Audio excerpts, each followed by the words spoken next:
पूरे इलाके में चीख पुकार मची थी। उस सुबह गांव की आबोहवा में एक अजीब सी बेचैनी थी। आमतौर पर जो पंचायत घर और मैदान खाली पड्ढे रहते थे, आज वहां तिल धरने की जगह नहीं थी। ढोल नगादों की थाप के बीच लाउडस्पीकर पर एक ही घोषणा गूंज रही थी। वजह थी इलाके के सबसे रसूखदार जमींदार चौधरी समर सिंह का जंगली सांड। वह कोई साधारण पशु नहीं था। कोयले जैसा काला रंग, पर्वत जैसा विशाल शरीर और गर्दन इतनी पुष्ट कि लोहे की जंजीरें भी कमजोर जान पड़ती थीं। उसकी आंखों में एक अजीब सी वहशियत और आग थी। अफवाह थी कि वह अब तक कई मजबूत लोगों को अपाहिज कर चुका है।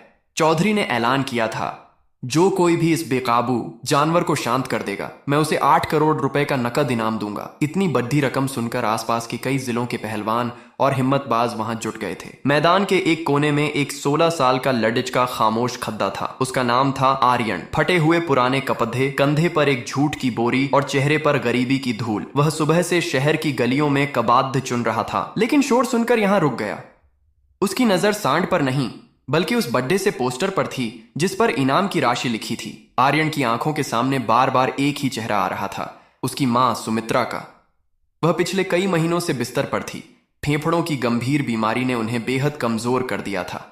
दवाइयां खत्म हो चुकी थीं और डॉक्टर ने साफ कहा था कि अगर हफ्ते भर के भीतर बद्धा ऑपरेशन नहीं हुआ तो अनहोनी हो सकती है।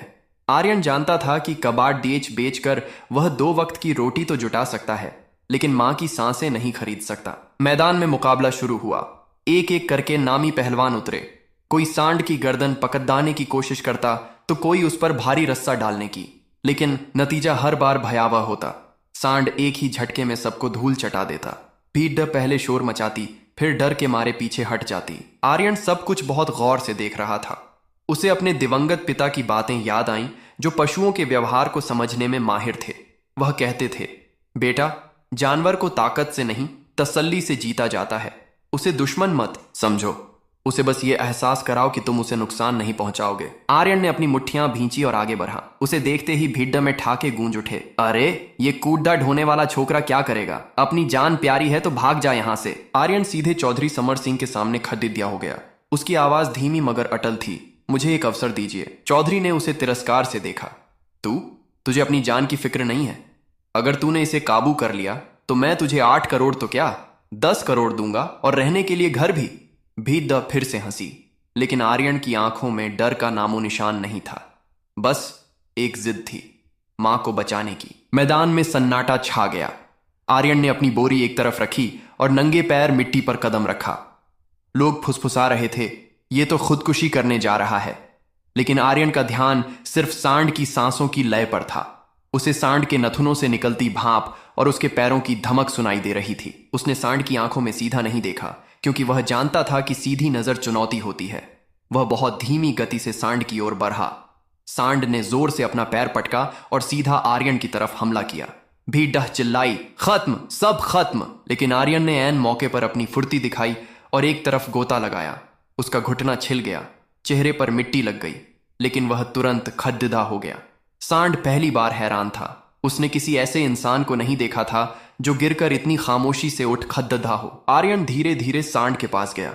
उसने सांड की चाल के साथ अपनी चाल मिलाई। जैसे ही सांड फिर से उछला, आर्यन ने उसके सींग नहीं पकड़े, बल्कि बड्डी चालाकी से उसके गले से सट गया। वह सांड से लड्डी एच नहीं रहा था, बस उसे यह महसूस करा रहा था कि वह उसके साथ है।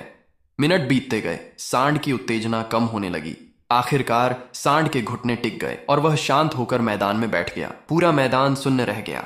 फिर एक धमाके जैसी तालियों की गड्डिगड्डाहट गूंजी। बैठ गया, सांड हार गया। आर्यन हाँफ रहा था। चौधरी समर सिंह अपनी कुर्सी से उठ खड़े हुए। उनके चेहरे पर अब अहंकार नहीं, सम्मान था। उन्होंने आर्यन को पास बुलाया। नाम क्या है तुम्हारा? आर्यन। चौधरी ने घोषणा की। इस लड़के ने वो कर दिखाया जो कोई नहीं कर सका। इसे इसका इनाम मिलेगा। आर्यन की आंखों में आंसू आ गए। उसने कहा, साहब, मुझे पैसे हाथ में नहीं चाहिए, बस मेरी माँ का इलाज करा दीजिए, वो बहुत बीमार हैं। ये सुनकर भिड्ड में फिर सन्नाटा छा गया। चौधरी का दिल पसीज गया। उन्होंने तुरंत अपनी गाड़ी मंगवाई और सुमित्रा को शहर के सबसे बद्धे अस्पताल में भर्ती कराया। बद्धे डॉक्टरों की टीम लग गई। ऑपरेशन थिएटर के बाहर आर्यन घंटों बैठा रहा। उसे अपने पिता की बात याद आई। हिम्मत का मतलब सिर्फ लड़ना नहीं, बल्कि सब्र करना भी है। जब डॉक्टर बाहर आए और कहा, ऑपरेशन सफल रहा, अब आपकी माँ खतरे से बाहर हैं, तब आर्यन के शरीर से जैसे सारी ताकत निकल गई। वह वहीं फर्श पर बैठ गया और फूट फूट कर रोने लगा। ये आंसू जीत के थे। अगले कुछ हफ्ते आर्यन और उसकी मां के लिए एक नया जन्म थे। चौधरी ने अपना वादा निभाया। उन्होंने आर्यन को रहने के लिए एक पक्का मकान दिया और उसकी आगे की पढ़ाई का खर्च भी उठाया। गांव के जो लोग पहले आर्यन को देखकर रास्ता बदल लेते थे, अब वे उसे सम्मान से देखते थे। लेकिन आर्यन नहीं बदला। उसने कबाड़ चुनना छोड़ दिया और पशुओं की देखभाल करने की आधुनिक ट्रेनिंग लेने लगा। उसने सीखा कि नफरत और डर को केवल धैर्य से जीता जा सकता है। एक शाम जब आर्यन और उसकी मां अपने नए घर के आंगन में बैठे थे, मां ने उसका हाथ पकड़ दाचकर कहा, बेटा, तूने मुझे नई जिंदगी दी है। आर्यन मुस्कुराया और आसमान के तारों को देखने लगा।